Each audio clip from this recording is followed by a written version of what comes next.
né? Você gastou sola de sapato, né? Você falou, pô, deixa eu gastar sola de sapato. Você foi pro PDV. O que que você viu? Qual foi a mudança que você viu que impactou e aí fez vocês ganharem bastante mercado ali? Foi um ponto de inflexão, não foi? Sim, foi muito legal. E aí eu trago algumas coisas que fizeram com que a gente avançasse muito com sabedoria, que é a importância de ter mentores. Porque a gente também teve medo na pandemia, como qualquer empresário, né? Então a gente teve medo, teve receio, vontade de dar férias para todo mundo, se a gente demite, se a gente dá férias. E a gente estava vivendo um processo de muito crescimento na época, porque a gente tinha acabado de lançar O o Tropical. Tropical. A gente tinha crescido 8 vezes de tamanho. A gente já estava de 250 funcionários, a gente já tinha ido para 200 e poucos funcionários. Né? Lembra que eu tinha lá uns 100 e poucos lá? Então a gente já estava em 250 funcionários. Pô, e agora? A gente tinha dobrado a nossa produção, máquinas, investimentos, tudo, fábrica. E aí foi onde a gente também teve medo de avançar. E aí o nosso mentor assim, não, mas olha só, vocês têm dados. Lá fora, né, a gente tem uma pandemia acontecendo 3 meses antes e que já tem algumas informações. Quando que a gente para resgatar isso, Marcelo? A gente vai saindo atropelando tudo. No meio da correria, né? você não E é aí, reativo. ele Só chamou nossa reage. atenção para isso. Vocês são uma empresa de bebidas que atende o varejo. Lá fora, o varejo está funcionando. Bombando. Muito pelo contrário, você precisa ainda se aproximar do varejo. Porque o varejo está precisando de apoio.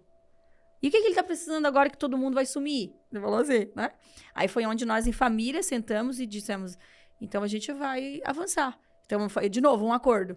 Pô, a gente então agora vai aproveitar esse momento, vamos proteger os nossos colaboradores da forma mais especial que pode, porque a partir do momento que você também decide continuar a empresa, mesmo vivendo aquilo ali, a gente também conseguiu manter os empregos, que foi muito importante. Né? E ainda, a propósito, ainda a gente dobrou, porque a gente foi para 450 funcionários só na pandemia. Só na pandemia. Dobramos. De 250 para 400. Isso. E foi quando a gente, então, escolheu estar próximo do cliente. E aí eu acho que fortaleceu aquilo que já existia em nós, mas que precisava, né, virar, né, um DNA da empresa. E nesse período a gente foi para escutar o cliente. Cara, o que você precisa agora nesse momento? Né? E foi onde eles falaram assim, na época, a gente precisa de álcool. Álcool, socorro, né? Ninguém tá conseguindo entregar álcool, vocês não tem como produzir álcool. E é tudo de Deus, né? Eu sempre digo que Deus está presente, assim, né? Sempre para a gente entender que o sucesso chega desarmado, mas você tem que... Deus coloca ali, mas você tem que ter essa sabedoria. E a gente, naquele dia que a gente começou a escutar, naquele momento que a gente começou a escutar o cliente, e a gente viu que o mercado realmente estava precisando muito de álcool, porque as empresas que produziam álcool, ela era muito pequenininha. Então, elas não conseguiam atender em escassez, nem para governo, nem para nada, nem para hospitais. Tinha capacidade de não tinha capacidade. Nem de produção, e a nem nossa de empresa, em distribuição. alta escala, ela tinha condições, só que a gente não tinha autorização. E aí, olha, o obstáculo é o caminho, né? Por isso que a gente tão assim também em busca sempre de se adaptar. Um dia, passamos a noite, caiu um decreto de Santa Catarina que o governo autorizou todas as empresas que tinham o padrão básico tal para produzir, que poderiam produzir para ajudar, né? E a gente, em 2 dias, já tinha o rótulo pronto, fizemos tudo isso e começamos a atender a necessidade do nosso cliente, né? Sem explorar valor, né? Atender realmente aquilo que conseguimos também atender hospitais, governos, ajudar muitas entidades. Então, assim, foi uma coisa muito de Deus, eu acho que foi muito, assim, abençoado esse momento. E essa forma fez com que a gente se conectasse com o cliente. Porque o cliente, a Bari estava aqui comigo, cara. Eles deram um jeito de pegar as máquinas, transformar em álcool e me atender uma coisa que nem estava na linha de produção deles. Olha que lindo isso, né? Quando eu olho para trás, eu digo, como que a gente fez isso? Sabe que às vezes eu olho para trás e digo assim, como que a gente fez isso tão rápido, né? De forma tão dinâmica, tão forte. Tem de Deus isso, sabe?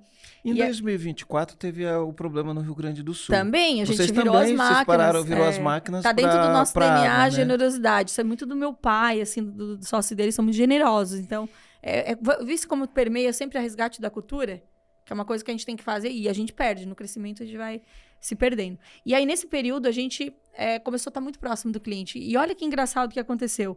Quando eu fiquei próximo do cliente, não era todo mundo que estava próximo. Porque a maioria das empresas, principalmente as internacionais, elas viraram um pouquinho as costas, deram férias, né? Ficaram com as suas verbas trancadas para o cliente, porque o que eu ia fazer se eu ia gastar numa coisa que eu nem sabia se ia acontecer, né? Eles só gastam com muita certeza. E nós, eu acho que essa agilidade, adaptabilidade, foi muito rápido e a gente conseguia testar, né? E tá ali próximo. E aí, enquanto eles se viraram as costas, nós fomos lá, compramos espaço no ponto de venda para colocar o nosso produto em evidência. A gente já tinha esse lançamento recente, já colocamos... Aí tinha muita live, a gente colocava junto a nossa vodka também, o nosso gin, a nossa bebida infantil. A gente já começou a colocar tudo ali para que quando o consumidor, de forma rápida, entrasse no ponto de venda, ele se deparasse com quem? Com a Bali. Não com a concorrência, certo? Então, a gente foi na contramão da concorrência. Fomos lá e fizemos diferente, se aproximamos, investimos no cliente, o varejista, e criamos, né, hoje, isso que é muito visto por eles, uma aproximação de forma genuína. E ali foi muito engraçado, porque que foi um dos pontos mais altos que a gente cresceu, assim, que ali a gente virou um processo de escuta ativa. Porque a gente começava, e aí? E aí, o que tá precisando aí hoje? Quantas carretas de álcool? Precisa álcool? Tu precisa de bale também? Então já vamos mandar bale? Olha, a bebida tá caindo? Não, olha o bale aí que não tá caindo. Então a gente tinha uma forma de trabalhar o cliente, dando mais informação para ele que ele não tava conseguindo. Na época tava todo mundo muito doido, né?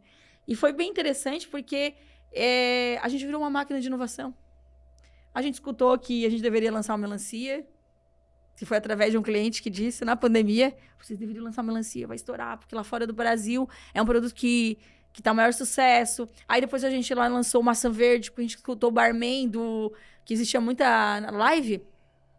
Sabe? Olha o comportamento, como a gente começou a permear, né? E perseguir o comportamento do consumidor.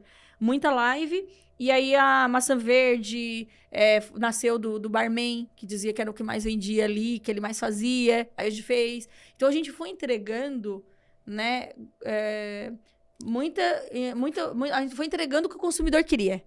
Sabe? A todo momento a gente foi entregando. Então a gente conseguiu acessar o consumidor rápido, a gente conseguiu se credibilizar com o varejista porque a gente estava próximo, né? E aí não parou mais. Porque daí não para mais, né?